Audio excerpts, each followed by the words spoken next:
Lang, ang lately nabalitaan ko na lang, ba't gano'n? Siya mami, naging kumbaga nagkaroon ng attitude, Attitude, 'di oo. ba? Oo. Ano yung naramdaman mo nun? Galit, Ano galit ka? galit ako kay mami, Oo. maarte siya. Bukod sa maarte yung parang wala kang Magandang araw po sa inyong lahat at nandito po tayo sa Batangas sa pinapagawa ng bahay ni Nanay Isang. Si Nanay Isang po ay isang madyongera sa bungera. Ay, hindi po pala. Joke lang. Alam mo ba yung Bingodera. Bingodera? Alam mo yung mga subscriber natin, to kailan pa ba kayo nanonood? Naku, matagal na nung ikaw ay nagtatrabaho pa sa, hindi ako ang asawa ko. Siya unang nanonood. Siya talaga. Siya. Ako, unang-una, sabi ko nga, ano ba yung pinapanood? Maganda ito, ari Pilipino. Oo. Ari, nagtatrabaho dito, may tinutulungan dito mga Afrika. Yung Afrika. Siya unang nanonood. Siya talaga. Tapos bigla ka nadamay na lang. Oo, parang sa panonood ko yun, nagkaka-interest ako. Sabi ko, ano mo si Chamame, kung magpakain ka doon sa mga bata. Nandun para nanonood na kayo? Oo naman. Kaya pala nagtiwala kayo sa pag-project din. Oo. Tapos nakita ko din yung... Ano, araw-araw nanonood ka? Ang sawa ko nga. Kaya ako naman yun. Pa-andar-andar lang. Oo, ganyan. Pag uupo, gaganyan. Mabubuwal. Nakikita ko rin naman ang ano. Kaya lang nung natuwa ako, nung sabi mo nga na kukunin mo sila.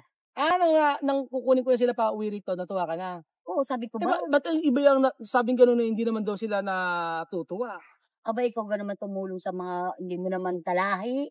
Di ba? Edi abang na abang ka nang uwi na sila. Oo naman. Tapos pinatira mo doon sa isang bahay ng... Teka, ano yung napanood mo dati yung kauna-unang napanood mo sa amin? Yung nung pag may okasyon, papakain ka doon. Yung mga gano'n. Oo, tapos yung isang, ano ba yun, yung bata na may sinugid pa si Chamame. Na yung anak ba yun? Yung bata na kinuha niya. Parang di naman niya anak yan lahat, di ba? Hindi, iba pinakapakain lang. Yun nga, di ba? Oo. Natutuwa ka ng gano'n. Natuwa na ako. Tapos pinanonood mo na lagi. Oo, lagi. Ano yung hindi ka naiinis naman sa akin? Totoo.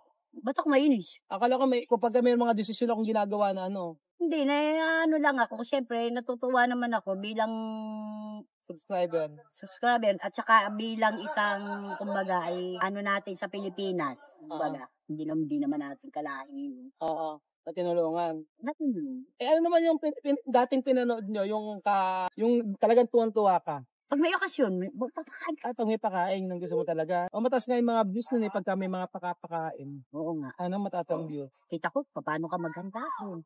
Punta ka doon. Tapos papakainin mo. Nagpaprangka doon na kunyari, galit ka. Natutuwa ka ng gano'n? Ba't itabusit sa akin pag nagpaprangk ka po? Natutuwa ka pag nagpaprangk-prank? Oo, tapos bandang huli. Yes. Di totoo. Na medyo iiyak ka pa na kunyari. Pero meron tumating na time na may naiyak ka sa video? Meron parang mantanda ko na. Basta yung umiyak ka doon. Naiyak ka rin? Oo, parang sabi ko, bakit ganito? Tinutulungan na ng kwero, bakit ganito pa? Ngayon, na lang ako, nung nandito na, okay na sana, no? Nung nandito, okay na sila? Oo, pinapasok mo mga bata. Pinag-aaral? Nakarating sila, hindi naman sa pag-ano. Luminis? Oo, nakaranas silang kumain sa mga ganun, di ba? Kaya lang, lately, nabalitaan ko na lang, ba't ganun?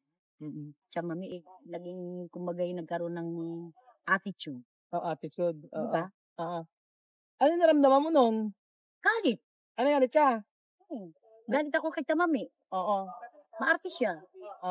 Hindi, bukod sa maarte, yung parang ang dating yung salitang Pilipino. Na ikaw natin na inanuhan na kayo. Sa mga kayong pamilya. Yung salitang ugaling Pilipino na parang wala kang Yun yung na-feel mo? Oo naman. Kahit nasasabi ko sa number 1 pan mga asawa ko. Nakakaiyak ganyan.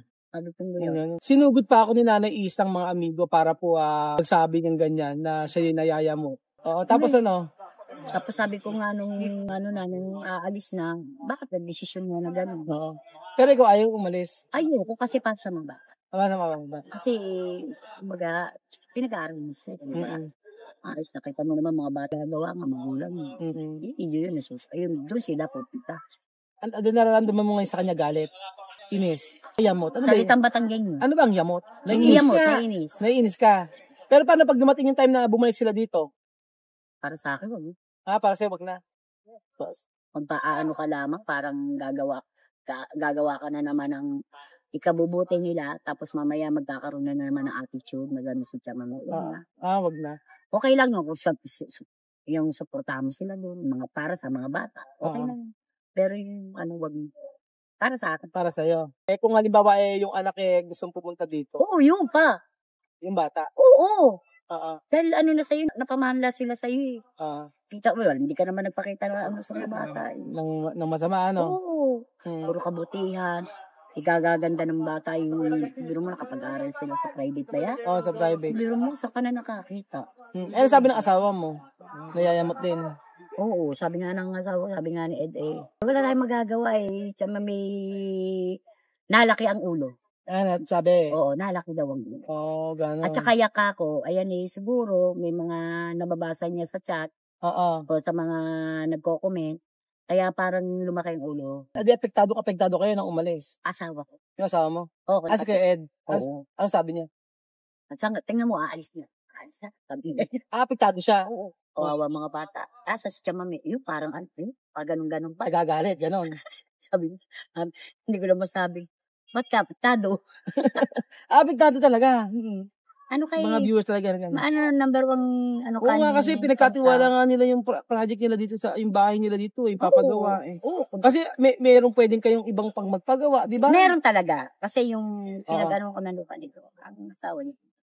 Yung pinagbili pala ng lupa mga amigo na pinapagawa nila ay daw, contractor daw. Buti nilaban ni Kuya Ed na kami magpagawa. Kaya kailangan ayusin namin yung project namin dito sa Batangas. Tiwala sa'yo, ng asawa ko. Kita mo naman kung basta sinabi namin, gagawin namin yan. Paano kung halimbawa, merong ibang anak na gusto pumunta dito para mag-aral, yung malalaki. For example, si Sandra, si Lorena, pupunta rito, si Batsa, sabihin mag-aaral. Pwede para sa'yo. Ganun. Sa future na mga bata. Para sa mga bata lang. Para sa mga bata. Pero kung si Chamame, huwag na! ayaw mo? Ayoko. Alam mo yung nasabi ko nung una yun, na wala siyang Wala Basta wala siyang utang na loob. Tapos. Kasi tinulungan mo na Pero bakit ganun? Paano pagka nanay sinabi niya sa akin paano kung nag-sorry sa akin? Nasabi, hindi na ako, pasensya na sa mga sinabi ko, pag uwi ko dyan, magbabalik ako dyan, magbabago na ako. Hindi na sa'yo na yun. Nasa? Kung ikaw, ayaw mo na rin? Kasi, kumbaga, pagka minsan nalamata na ayaw mo na. Ganun. Sa mag-asawa, di ba? Hanggang pag nag-aano iba alam mo may lamat. May lamat na. Pero ikaw, kung halimbawa na nanonood si Chamame, ano yung iaano mo sa kanya? Ano ipapayo mo sa kanya? Sabi ko na, tag-desisyon siya ng ganyan na bumalik. Kung siya pangatawan na niya na, kaya nga lamang, wag nga lang siya gagawa ng ikasisira. Dahil tumutulog ka pa rin naman sa nahan. Yan lang. Paano pag dumating yung time na pumunta ako doon magbabakasyon, kung ikaw ang nanay ko, papayagan mo ba ako? Ayaw mo? Hindi mo ko, bakit naman ayaw mo ko payagan kung magbabakasyon ako sa Africa? Mapahamak pa ako. Yun ay naalala. Oo. Iba talaga yung nanay magpayon. Actually, yung payo din ng nanay ko, ganyan. Kaya lang matigas ang ulo ko minsan.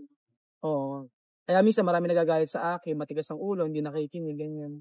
Para kasi minsan kasi, yung lagi kong naiisip yung bata.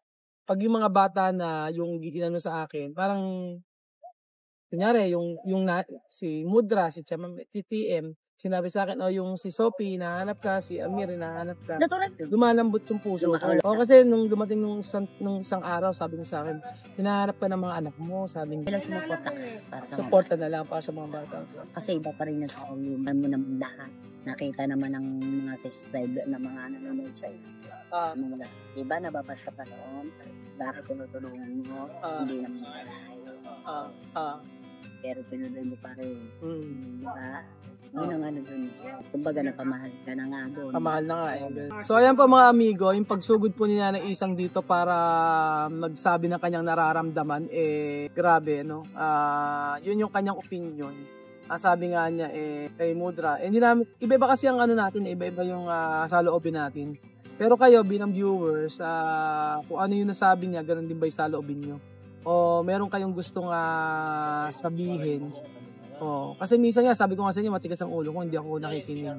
Pagka sabing ganito, pag sinabi, kasi minsan talaga yung mga bata namimiss ko. Kung pwede, sabi nga ni Mudra, tsaka yung mga pwede kong pumunta.